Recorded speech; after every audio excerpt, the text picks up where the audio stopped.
para Brasília em 84, do século passado,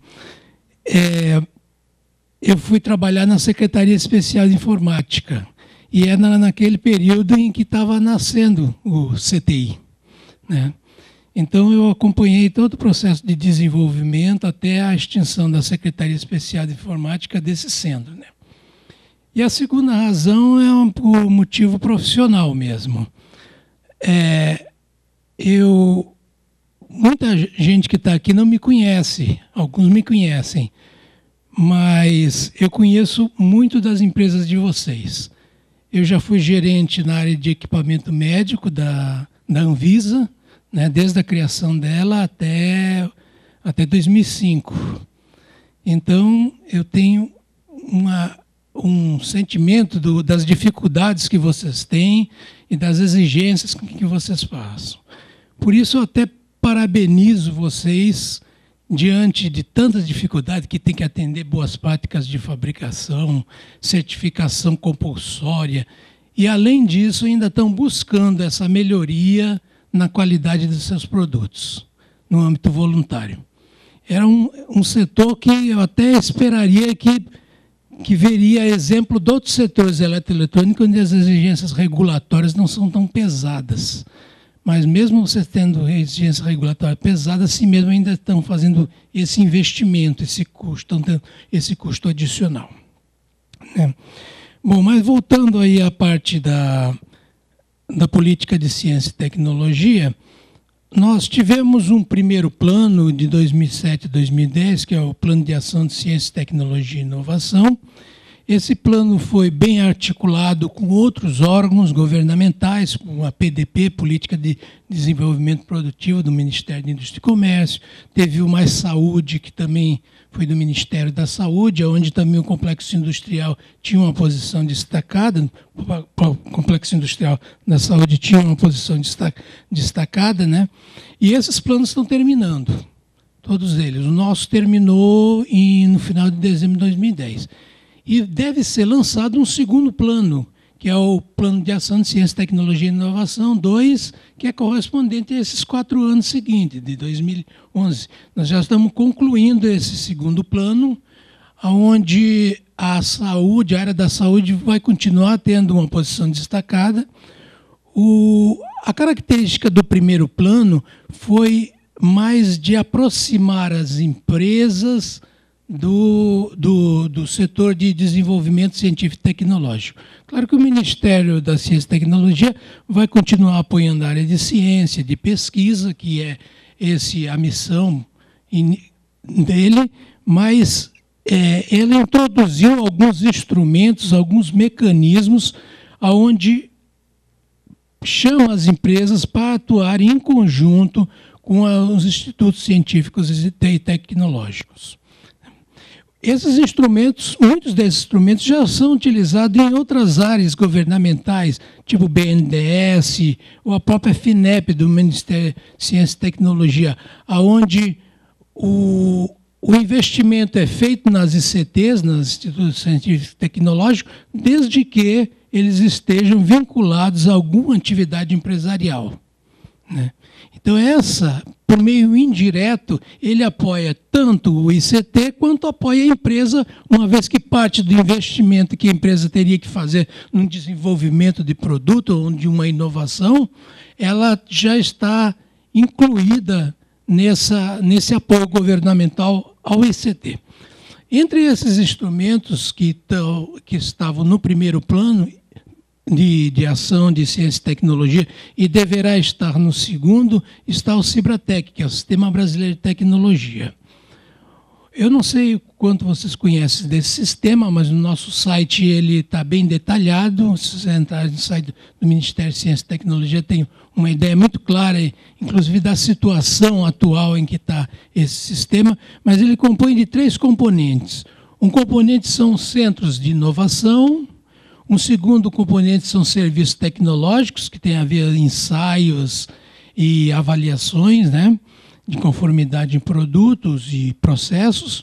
E o terceiro componente se chama extensão tecnológica, que é um apoio geralmente para as micro e pequenas empresas para resolver determinados gargalos tecnológicos. Na área especificamente que é de interesse aqui da indústria eletromédica, centros de inovação, nós estamos concluindo agora a montagem do Centro de Inovação de Equipamentos Odontomédicos Hospitalares. Então, eles já entregaram o projeto do que seria essa rede de centros de inovação. É uma rede onde tem várias instituições e lá é que serão feitos os investimentos nessas instituições.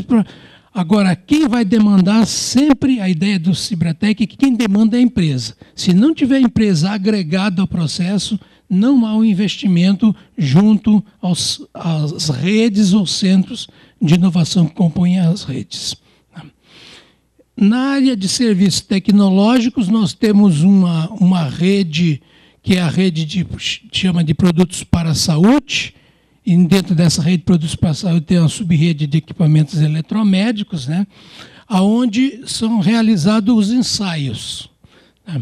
Esses ensaios, a lógica é um pouco diferente dessas redes, porque o nosso fomento é dado em cima dos laboratórios que fazem os ensaios.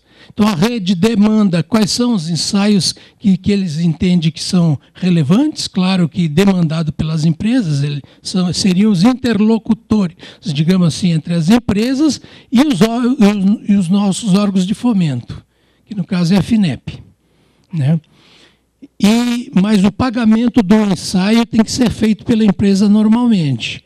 A vantagem que ela leva é que uma vez que a gente identifica gargalos de ensaios, a gente vai fomentar as instituições, os laboratórios da rede, para resolver os gargalos desses ensaios e, consequentemente, disponibilizar isso às empresas, né?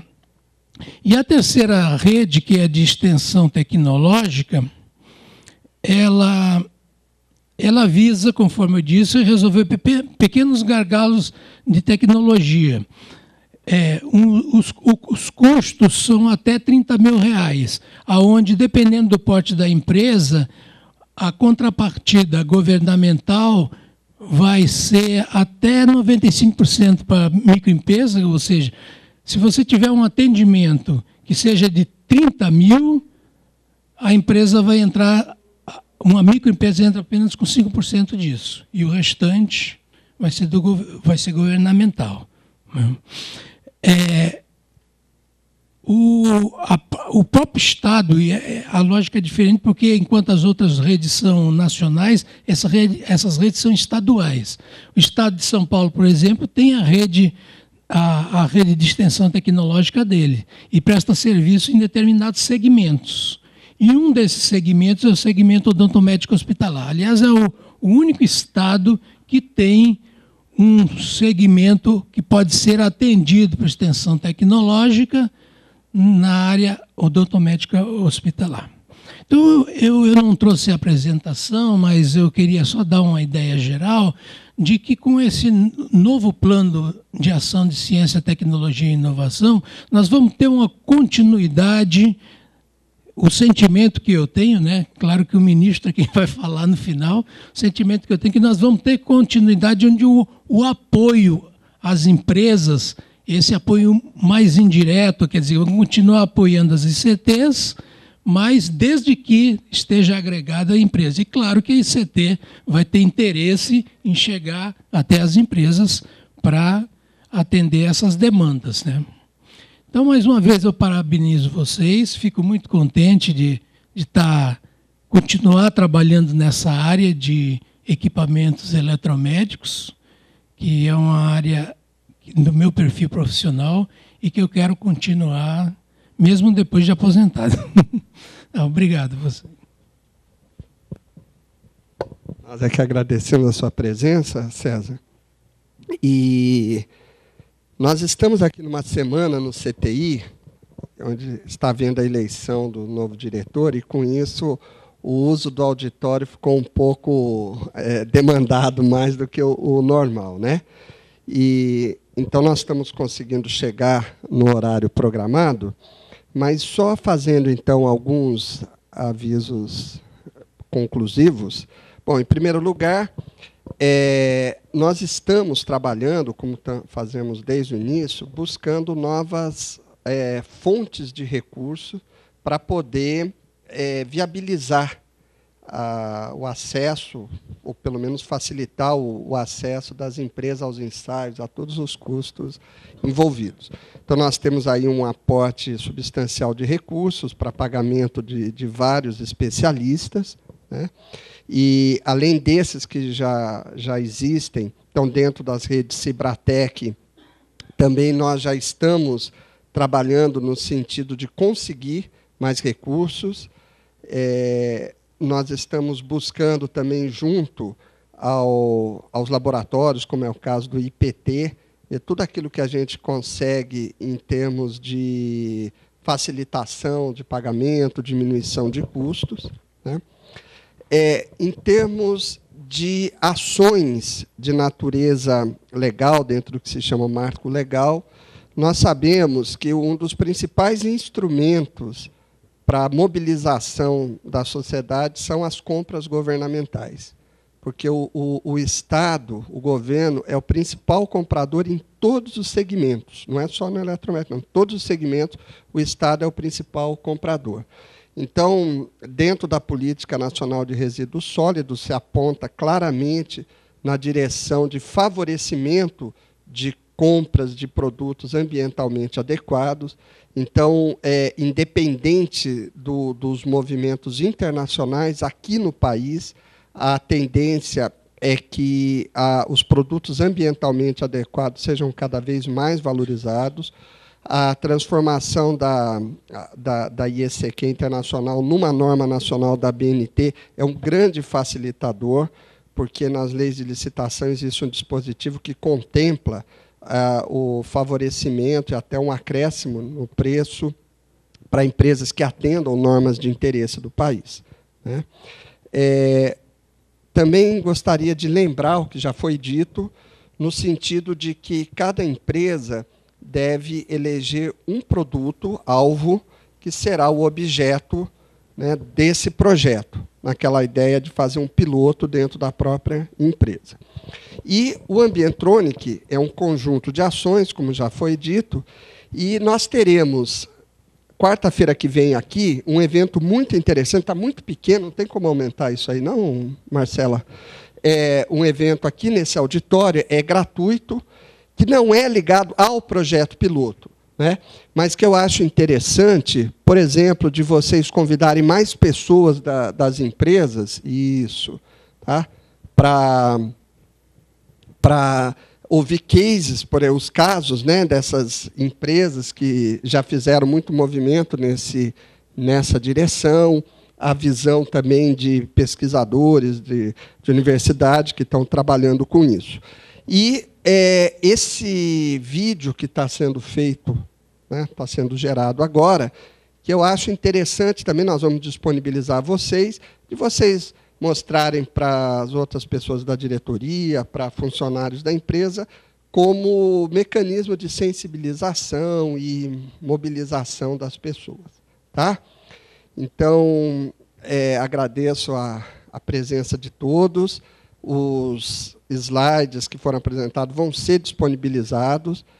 A gente pode considerar, então, o trabalho iniciado dentro do projeto e vamos nos manter em contato aí para ser muito bem-sucedidos, que vai ser bom para todas as instituições envolvidas e para o país. Tá? Um bom dia, um abraço a todos.